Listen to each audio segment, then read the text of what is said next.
The previous video, that is the 89th video, where we covered 13 to 20 shlokas of chapter 13, Kshetra Kshetrajna Vibhaga Yogam, Lord Krishna describes Paramatma as an all-pervading conscious energy that exists everywhere and within everywhere. That is, it exists in all living beings.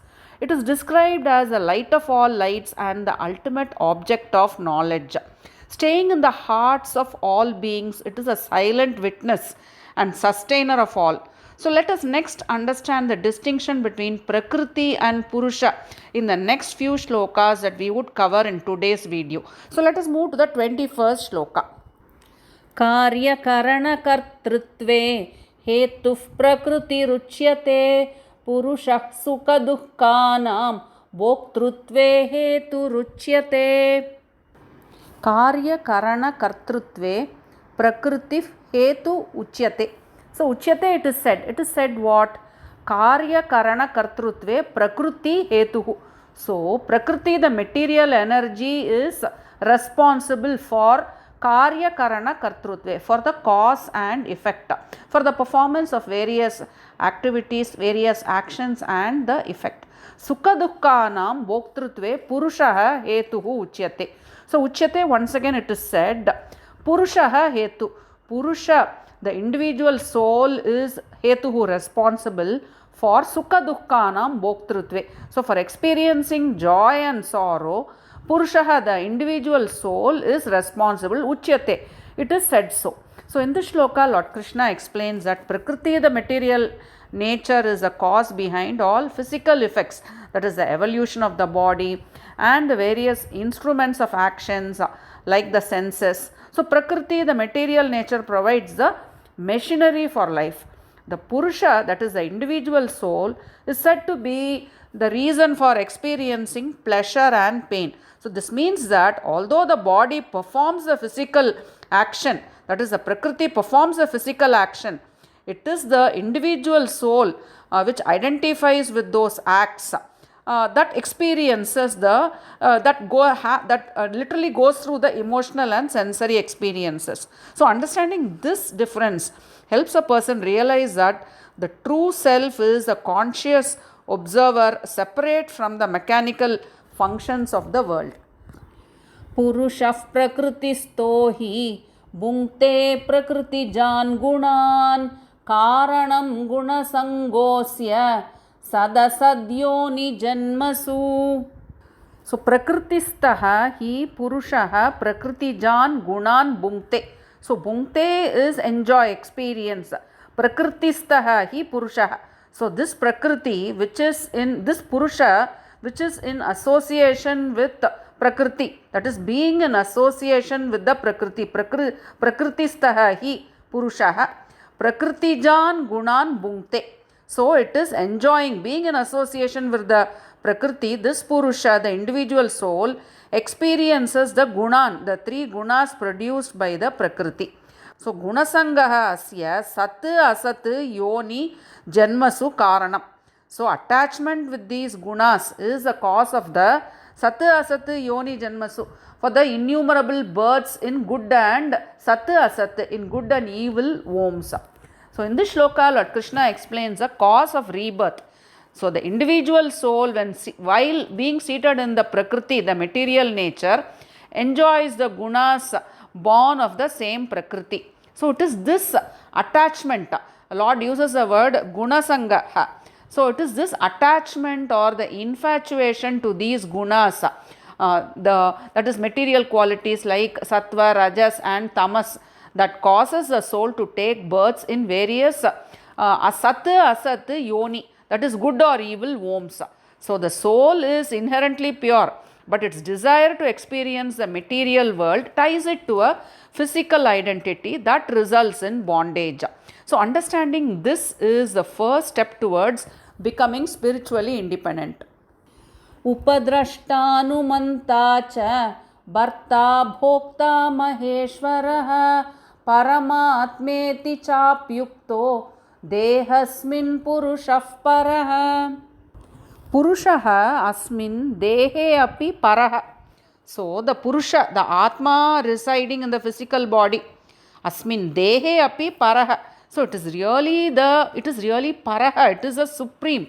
So even though it is in the physical body, it is residing in the physical body, it is the same as a supreme. Upadrashtacha, so it is a witness. Anumattacha, it is the approver, it sanctions. Bharta, it is a one, it is spoken of as a witness, it is a one who approves, it is Anumanta. Bhoktacha, so it enjoys, it is the enjoyer, it is Bharta, it is a sustainer of all, and it is Bhokta also, the experience. And Maheshwaraha Paramatma iti cha uktaha, it is a supreme lord and Paramatma also, and it is said. So within the material body there is a supreme presence which is superior to the individual consciousness also. Now this supreme, that is this Paramatma which resides inside, is an observer, it is Upadrashta, it is Upadrashta, it is a sanctioner, it is Anumanta, that is one who approves, it is Bharta, it is a sustainer, and it is Bhokta, it is the enjoyer, it is Maheshwaraha, the ultimate controller, and it is also known as Paramatma, the supreme soul. Now this Paramatma resides alongside the individual soul, but it remains untouched by the body's actions. So while the individual soul struggles with its desires, the Paramatma stays as a silent observer and guide. So by recognizing this Paramatma as a higher self which is within us, one is able to get access to the divine guidance from the Paramatma.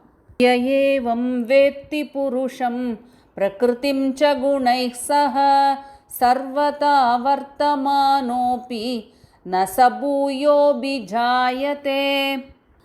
Evam purusham cha gunaihi cha prakrutim yaha veti. So yaha veti, he who knows what? Evam purusham cha gunaihi cha prakrutim. So one who knows the Purusha and the Prakruti along with the gunaihi, along with the gunas. Saha sarvada vartamanaha api bhuyaha abhijayate. So abhijayate, he is never born. So that person who knows the Purusha and Prakriti along with the gunas, that knowing person, vartamanaha api.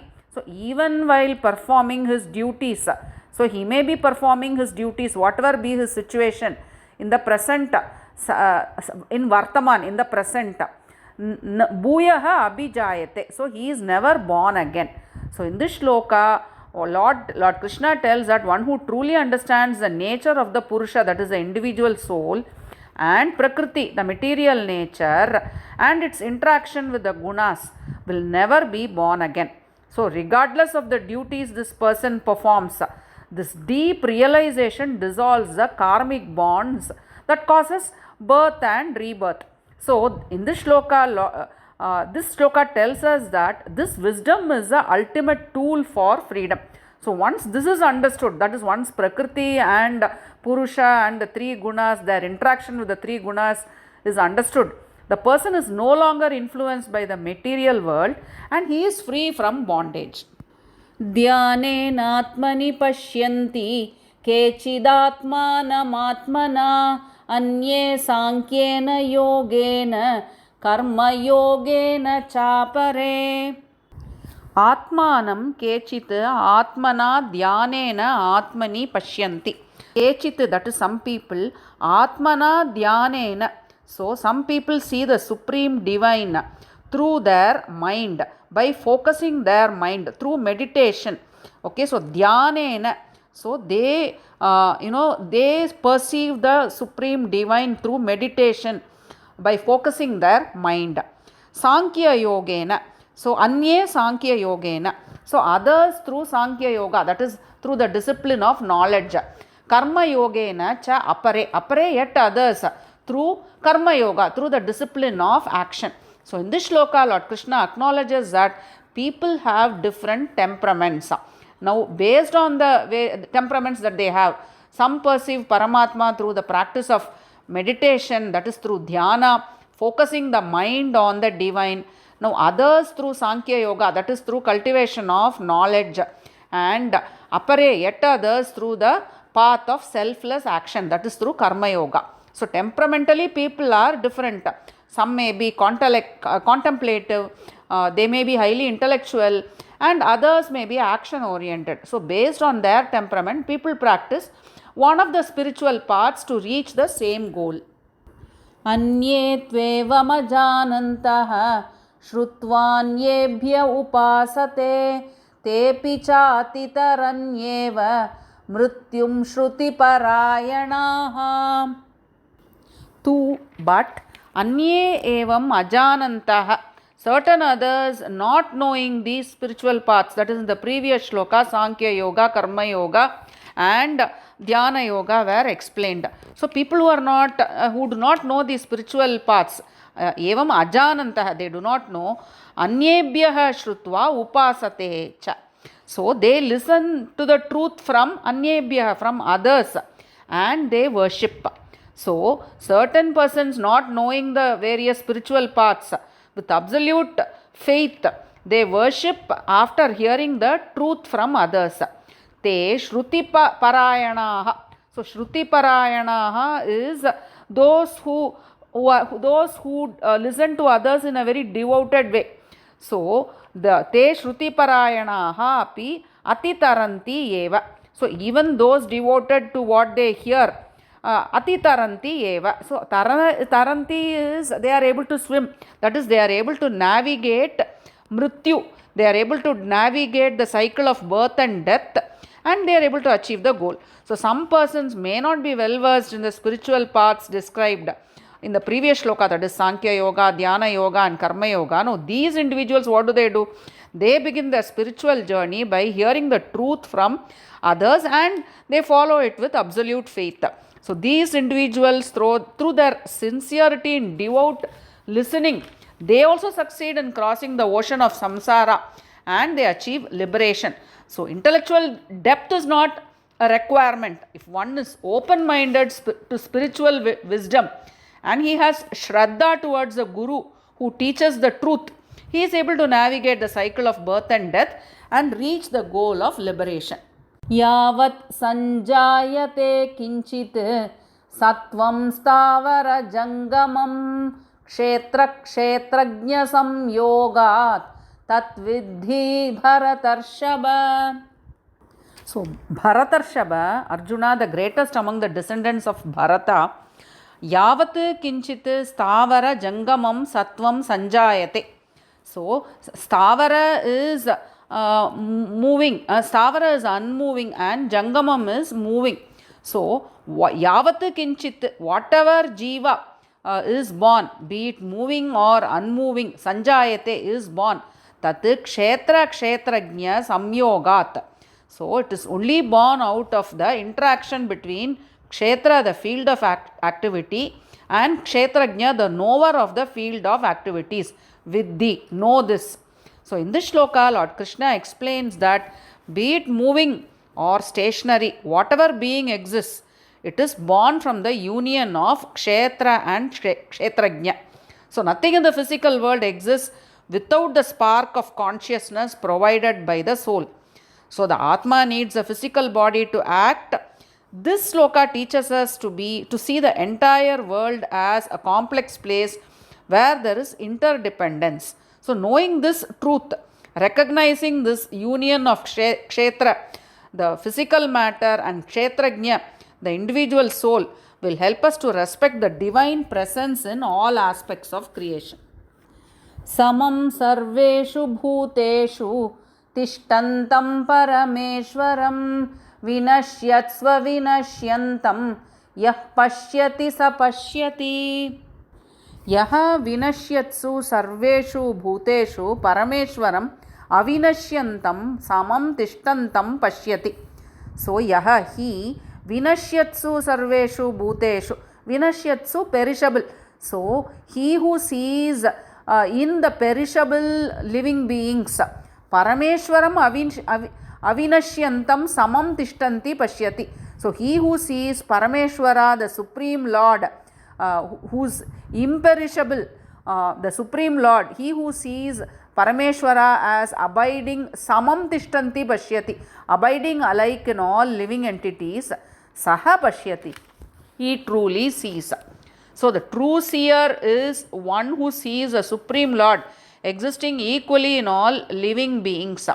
This Paramatma, which exists in all living beings, is imperishable and undying. The physical body is born, grows old, and it perishes. But the divine presence, the Paramatma that exists in all living beings, is avikara, it is unchanged and it is eternal. So, once we all learn to see the divine in all living beings, the prejudice and hatred in us vanishes. So, be it a friend or an enemy, we learn to see the Paramatma in all humans, animals, and living entities. Such a person is truly enlightened. So, it's time to summarize the 21 to 28 shlokas of chapter 13. Kshetra Kshetrajna Vibhaga Yogam. So, in the 21st shloka, Lord explains that the Prakruthi is the cause of the generation of the physical body and the organs. So, the Purusha, the individual soul, experiences the gunas, pleasure and pain, etc., born of Prakruthi. So, even though the physical body performs the various physical actions, the Atma is the witness, approver, and the enjoyer. And understanding this truth liberates a person. Lord further explains that all moving and stationary beings born in this world are born through the union of the Kshetra and Kshetrajna, that is, the field and the knower of the field. And finally, Lord tells that he who sees the imperishable, eternal, and supreme Lord abiding alike in all beings is truly enlightened. Thank you.